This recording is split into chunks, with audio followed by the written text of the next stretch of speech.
Good evening. A year ago today, an event took place in Bristol which sparked headlines across the world. The toppling of the statue of 17th century slave trader Edward Colston.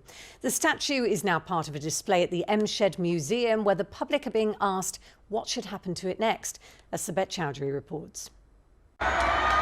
It was a tipping point, a long-standing question answered. Should the effigy of a slave trader stay or go? Its removal shone a light on an uncomfortable past in a city which prides itself on diversity. In the weeks after, there were calls for change, but some felt it was erasing history. So in response, the mayor set up an independent group to help Bristol better understand its past and how it became the city it is today. A lot of the frustration around the statue, and Edward Colston's particularly, is how his name is all over Bristol in terms of street names and buildings, and the statue is the physical embodiment of his presence. So it's really a message to the city to say, why are you continuing to celebrate a slaver, but there's no permanent commemoration to Africans themselves. Slowly, Colston's presence in Bristol started to be removed. Memorials celebrating the name in the city's churches, cathedrals and buildings were taken down, while others have pledged to revisit their connections. I think it's a start, but I don't think it in itself is going to change a huge amount. It's, a very important symbol, but I don't think that alone is enough to tackle racial inequality, tackle social injustice, and sort of bring Bristolians together.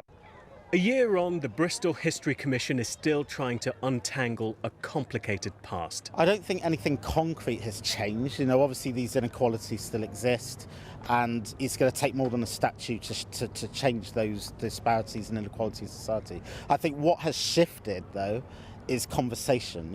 Institutions have been having conversations, schools, organisations, families have been starting to have this conversation. For many, real change can never happen unless inequalities are addressed in every community. Inequality is still huge. You come to an area like Hartcliffe, probably every community says this, but it has been left behind in so many ways. There is major inequalities. Working class areas, they don't get enough. Given a chance, history can keep us anchored to the past. The focus now needs to be on the future, shaped by understanding each other's stories. Sabet Chowdhury reporting there. And this conversation about race and racism has been taking place in schools, offices and workplaces across the city. So much so that one company's decided to make a film about it. Bristol Waste says racial abuse towards its staff has become a regular part of their daily lives. Scott Ellis reports.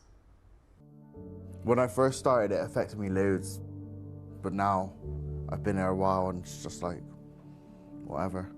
They would call you all sorts. A short film on YouTube about the racist abuse from the public aimed at Bristol's bin men. It features Reese and Brian, who we met today on their rounds. Both say that racist abuse has become just part of the job.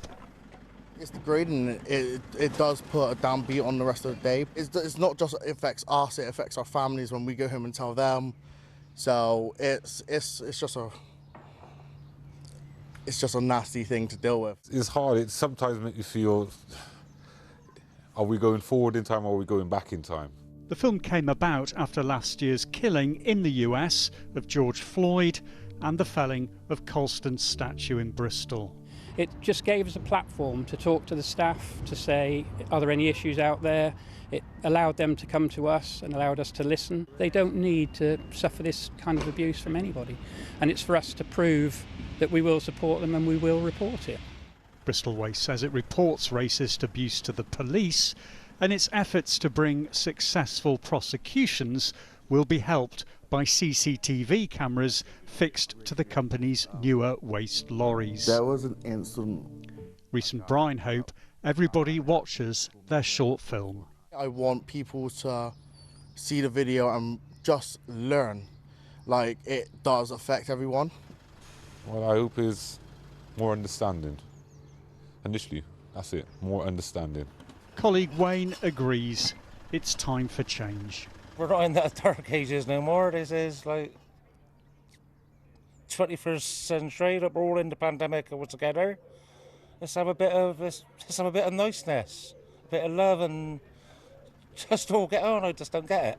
Scott Ellis, BBC Points West.